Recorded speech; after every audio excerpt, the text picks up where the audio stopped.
नमस्कार। आप सभी का आप सभी के अपने चैनल सनातन धर्म ज्ञान पर एक बार फिर से बहुत बहुत स्वागत है। आशा करते हैं कि आप और आपके परिवारजन सभी स्वस्थ होंगे और बहुत ही अच्छे होंगे। इसी कामना के साथ आइए बढ़ते हैं आज के अद्भुत विशेषांक की ओर। आज का जो विषय है आप सभी के लिए बहुत ही महत्वपूर्ण होगा। तो आज की जो जानकारी है, यदि आप अपने जीवन में इसको पूरी तरह से इस्तेमाल करेंगे, जीवन में इसको प्रयोग में लाएंगे, तो निश्चित तौर पर प्रत्येक कार्य आपको सफलता मिलेगी और अवश्य ही आपके जितने भी रुके हुए कार्य हैं, आपके जितने भी महत्वपूर्ण कार्य हैं, जो आप आगे करने जाएंगे जीवन में, वह सभी सफल होंगे। बस आज के इस विशेषांक को आप बहुत ध्यान से सुनिएगा। जो कार्य आपको बताया जा रहा है वह आपको बहुत ध्यान से सुनना है और इसके पक्ष आपको एक विश्वास मन में रखना ही होगा कि प्रत्येक कार्य आपके बनने जा रहे हैं। तो आपको लेकर चलते हैं आज के अद्भुत क्रमांक की ओर।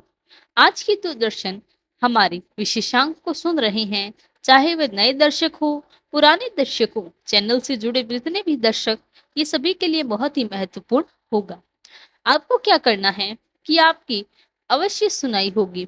जब भी हम प्रत्येक सुबह उठते हैं तो हमें ईश्वर का ध्यान करना चाहिए। हमारे बड़े बुजुर्ग हमें यही सीख देते हैं कि जीवन में आपको सबसे पहले जब नई सुबह हो, जब आप उठें तो ईश्वर का धन्यवाद कीजिए, ईश्वर का सुमिरन कीजिए। ये जो बहुत अच्छी बात है। जो भी दर्शक ऐसा करते हैं, जो भी भक्त ऐसा करते हैं, वह बहुत सही राह पर हैं। और जो नए दर्शक अभी देख रहे हैं इस क्रमांक को, अगर आप सारे जीवन में ऐसा कार्य नहीं कर रहे, आपको ऐसा करना चाहिए। मैं व्यक्तिगत तौर पर अगर आपको बताऊं तो जीवन में जब भी सुबह होती है उसकी शुरुआत इसी कार्य से होती है। ईश्वर के नाम को मैं लेकर अपने दिन की शुरुआत करती हूँ। श्री राम जी के नाम को लेकर दिन का शुरुआत करती हूँ। अब आपको क्या करना है, जब भी आप सुबह उठें तो सबसे पहले अपने इष्ट को ध्यान कीजिए। जिन भी इष्ट को आप मानते हैं, चाहे हनुमान जी, चाहे राम जी, चाहे शिव जी, माता रानी हो, जो भी आपके इष्ट हैं, जो भी आपके हृदय को सबसे ज्यादा प्रिय हैं, आप उनका सुमिरन कीजिए। महाराज जी के अनन्य भक्त जो भी हैं, निश्चित तौर पर उनके इष्ट भी वही होंगे। और उनके अलावा भी अगर आपके इष्ट देवता हैं तो आप उनका सुमिरन कीजिए। अब आपको क्या करना है, जब भी आप सुबह उठें तो सबसे पहले महाराज जी का जो विग्रह है, जो तस्वीर है, आपके पास जो भी आपके महाराज जी का छवि चित्र उपलब्ध है, उसके समक्ष जाकर आपको आज के जो भी पूरे दिन में जो भी सबसे महत्वपूर्ण कार्य है, बल्कि मैं तो यही कहूंगी कि पूरे जीवन की या उस दिन की जो भी आपकी दिनचर्या रही है, महाराज जी के समक्ष कह दीजिए।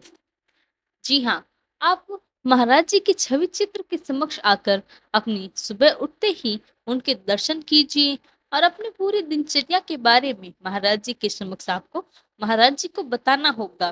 कोई बहुत महत्वपूर्ण कार्य करने वाले हैं, बहुत महत्वपूर्ण जीवन में निर्णय लेने वाले हैं, आज के दिन या जो भी कार्य आप शुरुआत करेंगे, आपका सबसे महत्वपूर्ण कार्य है, जो दिनचर्या है, महाराज जी के समक्ष आप बताइए। महाराज जी से आप आशीर्वाद सुबह उठकर ही ले लीजिए। महाराज जी से उठते ही आप आशीर्वाद लीजिए, महाराज जी आज मेरे यह कार्य बहुत महत्वपूर्ण है, जिस पर निर्णय मुझे लेना है, या मेरा यह महत्वपूर्ण अमुक कार्य है जो आपकी कृपा से मैं करना चाहती हूँ या करना चाहता हूँ। मैं आशा करती हूँ कि वह कार्य पूर्ण हो जाए। महाराज जी के समक्ष कह दीजिए, क्योंकि हम सबसे बड़ी यही भूल करते हैं, हम कहने में हिचकिचाते हैं। यह बात पिछले कई क्रमांकों में मैं आपको बता चुकी है कि मेरे पास यही प्रश्न आते हैं कि महाराज जी से जुड़े हुए इसी प्रकार के प्रश्न हमारे पास आते हैं। यह कार्य मेरे नहीं हो रहे, मुझे क्या करना चाहिए, मेरा कार्य अब रह गया, मेरे अमुक कार्य नहीं हुआ। लोग क्या है, ईश्वर के सामने जाकर बिल्कुल निशब्द हो जाते हैं। हम अपनी बात रखने में हिचकिचाते हैं, हम सभी बात करने में हिचकिचाते हैं।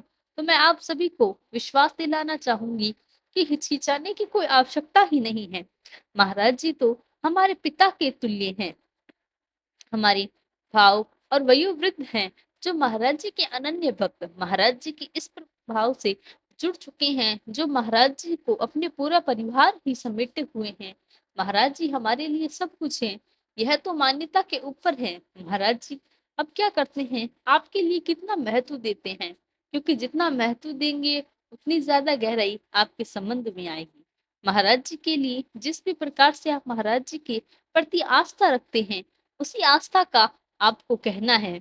आपके हृदय को हल्का कर दीजिए, क्योंकि ईश्वर के सामने कहने में यदि हम हिचकिचाएँगे, जैसे हम माता-पिता को अगर हम देखें, तो आपको एक छोटा-सा उदाहरण मैं बताती हूँ।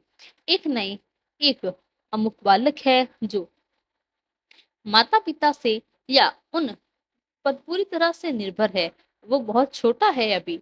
वह अपने किसी भी कार्य के लिए माता-पिता से ही तो कहेगा। अपने माता-पिता के समक्ष ही तो अपनी बात रखेगा। तो आपकी कोई बात होगी, इसी प्रकार अमोघ बालक की तरह सब कुछ आप महाराज जी को बताइए कि महाराज जी मैं यह करना चाहती हूँ, मैं ये करना चाहता हूँ। जो भी आपके कार्य हैं, जो भी दिनचर्या है, वह आप महाराज जी को कहिए। जो दिन की शुरुआत है, वह शुरुआत इतनी अच्छी होगी कि जब आप किसी भी महत्वपूर्ण कार्य को जीवन में निर्णय लेने जाएँगे, उस दिन के साथ वह महाराज जी के समक्ष बता दीजिए। आपका हृदय हल्का होएगा और उसके बाद आपके सभी कार्य की देख-रेख महाराज जी के मार्गदर्शन में होगी। बहुत ही रहस्य की बात मैं बताती हूँ। आपको बड़े ध्यान से सुनना है कि आप जब महाराज जी से बताएँगे, आपका मार्गदर्शन स्वयं महाराज जी प्राप्त करना शुरू करेंगे। जब महाराज जी मार्गदर्शन करेंगे, तो फिर कमी किस चीज़ की है? फिर रुकने की क्या वजह है? आपके सारे कार्य तो ऐसे ही सफल हो जाएँगे। प्रत्येक कार्य आपका बनेगा। मेरी बात आप याद रखिएगा कि प्रत्येक कार्य बनेगा। जब आप कहना शुरू करेंगे और ये आज किसी अमुक दिन के लिए नहीं है, रोज़ आप करिए, प्रतिदिन आपको यही करना है। उठिए, पूरी अपनी आस्था के साथ, जीवन की पूरी ऊर्जा के साथ आप महाराज जी के समक्ष बैठकर अपनी दिनचर्या को कहिए। अपने जितने भी कार्य हैं, उनके बारे में महाराज जी को बताइए, उनका आशीर्वाद पाएँ और उसके बाद आप अपना दिन शुरू करें। आप पाएँगे आपका हृदय हल्का हो गया और सब स्वयं की बजाय ईश्वर का मार्गदर्शन आपको मिल रहा है, तो जीवन में फिर अटकनें कहाँ से आएगी? कठिनाइयाँ कहाँ से आएगी? कहाँ आप अटकेंगे? कहाँ आपके कार्य अटकेंगे? कौन-सा कार्य जो पूर्ण नहीं होगा? इसीलिए मैं आपको एक रहस्य की बात बताती हूँ। जब आप प्रक्रिया अपने जीवन में लेकर आएँगे, तो आपको एक बात मैं व्यक्तिगत रूप से भी बता सकती हूँ कि जब आप इस प्रकार से जीवन में प्रत्येक बात महाराज जी से कहना शुरू करेंगे, आपकी चिंता सब समाप्त हो जाएगी। उस कार्य की चिंता आपके मस्तिष्क में क्यों हो रही है? वह हमारे महाराज जी हैं, हमारे बाबा जी हैं, तो फिर सोचने की, चिंता की कोई आवश्यकता ही नहीं है। तो इस प्रकार से आप अपने मन की हर बात महाराज जी के समक्ष कहिए। अपने हृदय की हर बात महाराज जी के समक्ष कहिए। दिनचर्या की शुरुआत महाराज जी के आशीर्वाद से करिए। फिर आप देखिए आपका दिन कैसे बनता है, कैसे आपका हर कार्य सफल होगा। तो यही था हमारा आज का क्रमांक। आशा करते हैं आपको आज का क्रमांक पसंद आया होगा। यदि क्रमांक अच्छा लगा तो लाइक, कमेंट, शेयर और चैनल को सब्सक्राइब करना ना भूलें। साथ ही साथ यदि कोई प्रश्न है तो उसका भी हमें कमेंट में लिखकर ज़रूर बताएं। हम प्रत्युत्तर उसका भी देंगे। कल फिर मुलाकात होगी ऐसे ही एक अद्भुत क्रमांक के साथ। तब तक के लिए धन्यवाद। जय गुरुदेव।